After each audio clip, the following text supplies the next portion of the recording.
કલ્યાણપુરમાં જળ પ્રલય બાદ એનડીઆરએફ અને સેનાના જવાનો બન્યા છે દેવદૂત. જુઓ દિલધડક રેસ્ક્યુ. દ્વારકાના જામખંભાળિયા, જામરાવલ, ભાટિયા, કલ્યાણપુર, ચાંચલાણા ગામમાં આકાશમાંથી વાદળફાટ તબાહી મચી છે. જળ ત્યાં સ્થળની સ્થિતિ વચ્ચે અનેક લોકો ફસાયા છે, ત્યારે જળ વચ્ચે જિંદગીનો જંગ લડતા લોકો માટે જવાનો બન્યા છે દેવદૂત. જીવના જોખમે જવાનોએ પાણી વચ્ચે ઝઝૂમતા લોકોને બચાવ્યા. જળ પ્રલય વચ્ચે દિલધડક બચાવ કામગીરી જોવા મળી. દ્વારકાના કલ્યાણપુર તાલુકાના ચાંચલાણા ગામમાં ભારે વરસાદ બાદ ઘણા લોકો ફસાયા હતા. ચાંચલાણા ગામ આખું પાણી થઈ ગયું. તે સમયે પૂરના પાણીમાં ફસાયેલા 22 લોકોને એનડીઆરએફની ટીમે જહેમત ઉઠાવીને સુરક્ષિત રીતે બહાર કાઢ્યા હતા. ચાંચલાણા ગામના રહીશો માટે એનડીઆરએફની ટીમ દેવદૂત સમાન બની છે. તો રાવલની હાલત કફોડી બની. વર્તુ 2 ડેમના પાણી તેમજ સાની ડેમના પાણીની સતત આવક ચાલુ રહેતા રાવલ ચારે તરફ પાણીથી ઘેરાઈ ગયું. રાવલના અનેક વિસ્તારોમાં ઘરોમાં પાણી ગરકાવ છે, ત્યારે આર્મી એનડીઆરએફની ટીમોએ મોરચો સંભાળી લીધો છે. અનેક વિસ્તારોમાં આર્મીની ટીમો દેવદૂત બનીને લોકોની વહારે આવી. પાણીમાં ફસાયેલા એક વૃદ્ધ મહિલાને આર્મીના જવાનો રેસ્ક્યુ કર્યું. હજુ પણ રાહત બચાવ કામગીરી પૂરજોશમાં ચાલુ છે. શેરડી નદીના પાણીએ ખેડાને કર્યું ખેદાન મેદાન. જુઓ આકાશી તબાહીનો આકાશી નજારો. જ્યાં જ્યાં નજર કરો ત્યાં જળ જળ અને જળ. આકાશી તબાહીના આકાશી દ્રશ્યો છે ખેડા શહેરના. કુદરતનો ક્રોધ બાદ ખેડા શહેર ખેદાન મેદાન થઈ ગયું. ખેડાની એક બજારમાં પાણીમાં સમાઈ ગયેલા દ્રશ્યો જોવા મળ્યા. કોઈ પણ ખૂણો, કોઈ પણ વિસ્તાર એવો નહીં હોય જ્યાં પાણી મનમાની નહીં જોવા મળતી હોય. આખું ખેડા શહેર પાણીના પ્રકોપથી સંકટમાં મુકાઈ ગયું. રહી કસર પણ શેરડી નદીના પાણીએ પૂરી કરી. નદીના પાણી શહેરમાં ફરી વળતા મોટાભાગના વિસ્તારમાં કમરસમાં પાણી ભરાઈ ગયા છે. તો આફતના આકાશી નજારો છે ખેડાના ભલાડા ગામનો. અહીં વરસાદ બાદ કાંસનું પાણી કહેર બનીને ત્રાટક્યું. ભલાડા ગામમાં જાણે જળ પ્રલય આવ્યો હોય તેમ ગામ ડૂબી ગયું. ગામના ખેતરો ડૂબી ગયા. લોકોના ઘરમાંથી માંડી બધું જ પાણીમાં સમાઈ ગયું છે. લોકોને ખાધા પીધા વગર રહેવાનો વારો આવ્યો છે. જ્યાં જુઓ ત્યાં પાણી જ પાણી નજરે પડી રહ્યું છે. જળ તબાહીના કારણે ખેડૂતોને રડવાનો વારો આવ્યો છે. તો ખેડા જિલ્લામાંથી પણ પસાર થતા ડભોઈ, મગરોલ, કાંસમાં ગાબડું પડ્યું. ભારે વરસાદને કારણે કાંસમાં ગાબડું પડ્યું. કાંસમાં ગાબડું પડવાને કારણે તારાજીના દ્રશ્યો જોવા મળ્યા. ભલાડા ગામની 2000 વીઘા જમીનમાં કાંસના પાણી ફરી વળતા પાકનો સોથ વળી ગયો. ડાંગર સહિતનો પાક ડગમગી ગયો. જળ વિસ્ફોટ વચ્ચે જિંદગી બચાવો અભિયાન પણ અવિરત ચાલતું હતું.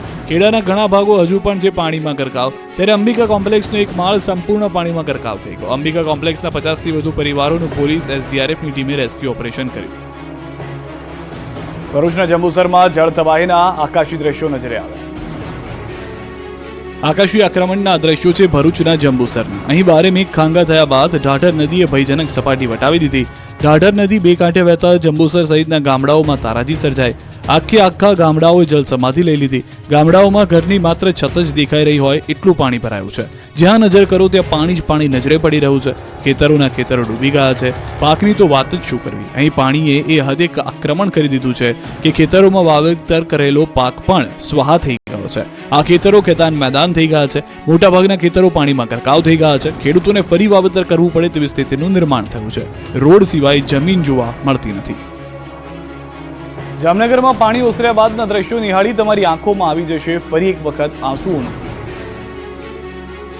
જામનગરમાં આકાશી આફત બાદ મુસીબત અનલિમિટેડ આવી પડી છે. ભારે વરસાદ બાદ આખું જામનગર ડૂબી ગયું છે. મોટાભાગના વિસ્તારમાંથી પાણી ઓસરી ગયા છે. પરંતુ જામનગર શહેરના પંડિત નહેરુ માર્ગ પર આવેલ મોડર્ન માર્કેટના સેલારમાં રહેલી અંદાજિત 65 જેટલી દુકાનો હજુ પણ પાણીની અંદર ગરકાવ છે. અહીં કમર સુધીના પાણી ભરાયેલા છે. વેપારીઓનું સર્વસ્વ ડૂબી ગયું છે. વરસાદ થંભ્યાના 36 કલાક થઈ ગયા છતાં હજુ મહાનગરપાલિકાના એક પણ કર્મચારી પાણીનો નિકાલ કરવા આવ્યા નથી. જામનગર મહાનગરપાલિકાના ફાયર વિભાગ સિવાય કોઈ શેલરમાં રહેલા પાણી કાઢી શકે તે પ્રકારની વ્યવસ્થા નથી ધરાવતા. ત્યારે તાત્કાલિક અસરથી મનપા દ્વારા પાણીનો નિકાલ કરવામાં આવે તેવી માંગ કરાઈ છે. વેપારીઓની માંગ છે કે સરકાર તાત્કાલિક અસરથી સર્વે કરી સહાય આપે. જામનગરના મેળાના હાલ જોઈ લો. જામનગરમાં રંગમતી, નાગમતી નદીના કાંઠે વર્ષોથી ભરાતા શ્રાવણી મેળાની શરૂઆત થાય તે પહેલા જ વરસાદે વિનાશ વેર્યો. રંગમતીના પટમાં લગાડવામાં આવેલા મેળાની તમામ 9 મોટી રાઈડ અને નાની 20 રાઈડ પાણીમાં ગરકાવ થઈ. મેળામાં લગાડવામાં આવેલ વિવિધ 24 સ્ટોલ અને તેમની સામગ્રી પણ વરસાદી પાણીના પૂરમાં તણાઈ ગઈ. નાના વેપારીઓને નફાના બદલે સ્ટોલ ચાલુ થાય તે પહેલા જ નુકસાની વેઠવાનો વારો આવ્યો. મેળા ધારકો પણ તંત્ર દ્વારા ટેન્ડરની રકમ પરત આપવામાં આવે તેવી માંગણી કરી રહ્યા છે. અહીં નદી બે કાંઠે વહેતા અનેક દુકાનો, ગોડાઉન તેમજ ઘરોમાં પાણી ઘૂસી ગયા હતા. ત્યારે વહોરાના હજીરા વિસ્તારમાં 10-10 ફૂટ સુધી લોકોના ઘરમાં પાણી ઘૂસી ગયા હોવાનું જાણવા મળી રહ્યું છે. અહીંના ગેરેજમાં પણ પાણી ઘૂસી જતા લાખો રૂપિયાના વાહનો ડૂબી ગયા છે. હનીફ કીરા નામના વેપારીને મસમોટું નુકસાન થયું. 20 લાખથી પણ વધુની 4-વ્હીલર કારને નુકસાન પહોંચ્યું. એક ગેરેજ નહીં, આસપાસના બધા જ ગેરેજ વરસાદી પાણીમાં તહેસ નહેસ થઈ ગયા છે. તારાપુરના ગામડાઓમાં વરસાદે વિરાશ વેરી ચૂકી છે. તબાહીના આ દ્રશ્યો છે તારાપુરના. અહીં ભારે વરસાદ ગામડાઓમાં પૂરે તારાજી સર્જી છે. તારાપુર તાલુકાના ચાંગડા, કાનાવાડા, રીંજા, નભોઈ, ખાડા મોટા, કાલોદરા, જાફરગંજના ગ્રામીણ વિસ્તારમાં સાબરમતી નદીના પાણી ફરી વળ્યા છે. વાસણા બેરેજમાંથી પાણી છોડાતા આ ગામોમાં સર્વત્ર જળબંબાકારની સ્થિતિ સર્જાય છે. ગામના ગામ ડૂબી ગયા છે તો ગામના ખેતરો પણ પાણીથી તરબોળ થઈ જતા ખેડૂતોની મહેનત ધોવાઈ ગઈ છે.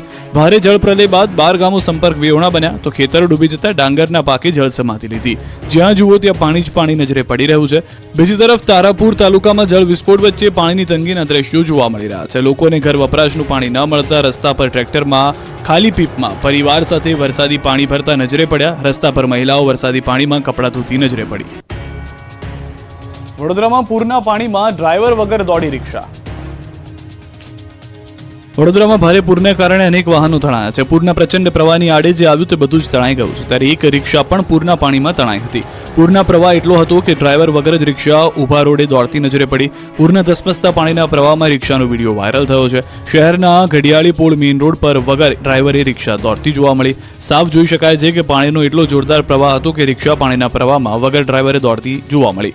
પાણીના પ્રવાહમાં જાણે પોતે સુરક્ષિત સ્થળ શોધતી હોય તેમ ડ્રાઈવર રાહ જોયા વિના રિક્ષા રસ્તા પર દોડવા માંડી. આ તરફ માંજલપુર અંબે વિદ્યાલય ખાતે પણ જાણે કાર પણ એક્ટિવાનો સહારો લીધો હોય તેવા દ્રશ્યો મળ્યા હતા જોવામાં. એક્ટિવાની ઉપર 4-વ્હીલર કાર ચડી ગઈ હતી.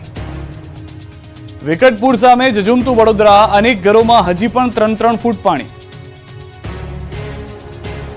ઘરોના રૂમમાં તરતો સામાન, રૂમ હોય કે રસોડું હોય કે પછી હોય બેડરૂમ, તમામ જગ્યાએ ચારે બાજુ પાણીનું સામ્રાજ્ય અને તારાજી બાદ લાચાર લોકો.